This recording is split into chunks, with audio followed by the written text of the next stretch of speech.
Ta'Kayia. I'm here. I'm Aurora with She Productions and She Living TV, and we're out of the Bay Area. We came to Paris to be part of this climate conversations, and it's great to have you here at the Tribunal of the Rights of Nature today, and for singing your song, Turn the World Around. Yes. And I'd love to just ask you a question of, what you think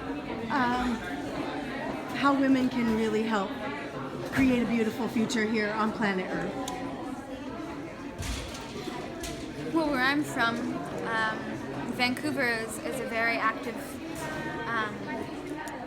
community that's involved in climate justice and social justice and Indigenous rights. And at every rally that you go to, there are Native people who are singing the Women's Warrior Song. And first of all, I think that in an environment of adversity, that's really the first building block or active ingredient in creating some type of successful transition and innovation in society, a shift, a power shift in society. Adversity is something that is important for that change. And for women, for centuries within Western society, there's been that adversity that is undeniable, sexism, and being treated as a second-class citizen, and directly connecting to Mother Earth and the Indigenous communities that are very much practicing environmental activism that I come from. We're in this moment of reclaiming and assessing our cultural relationship to our earth as the sacred mother, and also our relationship to the women in our community, and trying to empower those women and not just because we do have the missing and murdered women in Canada, and we do have the missing and murdered women, for those who don't know, is just the tens of thousands or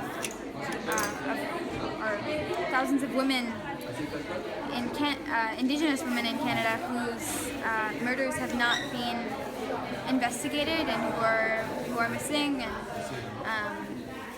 crimes are being committed against them. And so we're at this point as Indigenous people where we're trying to reassess the relationship that we have to our Mother Earth by that cultural reclamation, and also trying to empower our women who so many violent crimes are being committed against in this time. So I can't speak for all communities, but I do know that women in this society are underestimated agents of change, and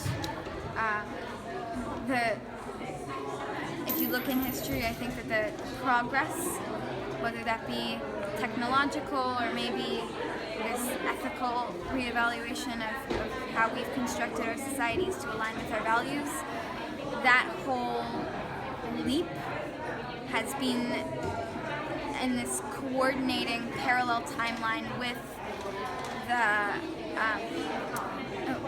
the empowerment of genders, both genders, all genders, and it's the more that we come together and recognize ourselves as equal, the more that we appreciate our differences and our diversity, the more that we understand and fight for our identities and our roots, whether that be your female identity, whether that be your cultural identity, whether that be a collection of experiences that continue to define you. Our roots in this world are the reference point that propels us on any type of venture or progress that we spark. So I think that, yeah, if we want to move forward, which I do very much want to move forward as a society and be a part of that, we also have to remember where we are from. And I think the one thing that we're all from is this planet. Everything else is debatable, but we all know that we share in common this planet. And so, I think the next step in creating a better society is uplifting all members of society to stand in the same platform, to reinvent and break down the walls of impossibility and the walls of oppression that are existing in the society, for innovation and for drastic change for the betterment of all. Wonderful. Thank you. Do you have any hope of anything good coming out of the COP21? I think all of this has been, everything that's coming out of it is of us connecting, people getting to know each other and forging tighter bonds together, solidifying their allegiances to the earth and each other. But do you see anything actually officially coming out of the COP to move us forward as a human species?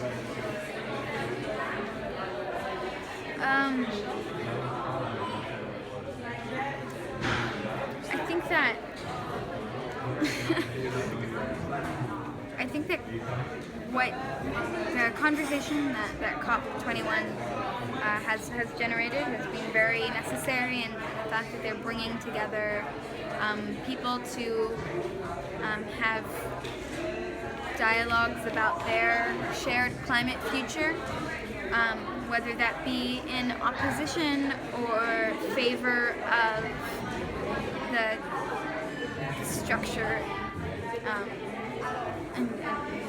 of COP and how COP's being carried out so far. The conversation has been helpful, but I do think that we have to get past the point of coming together every year and then editing a document, which seems like that's what's been happening. I think that, we have to, and I said this on stage, we have to move past congratulating ourselves for not moving backwards. I think that we have to move forwards, because I saw pictures of the climate marches from all around the world that happened a few days ago. One of the signs really got to me, which was, we are the last generation with a real opportunity to save the world. So, exciting times to be alive, and there is a certain type of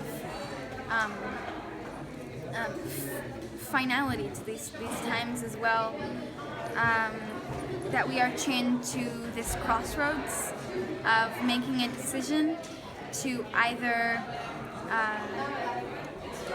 continue with business as usual, whether this be business as usual for exploiting our planet and use and discard type of mentality within our societies, or whether this be business as usual for like a 360-degree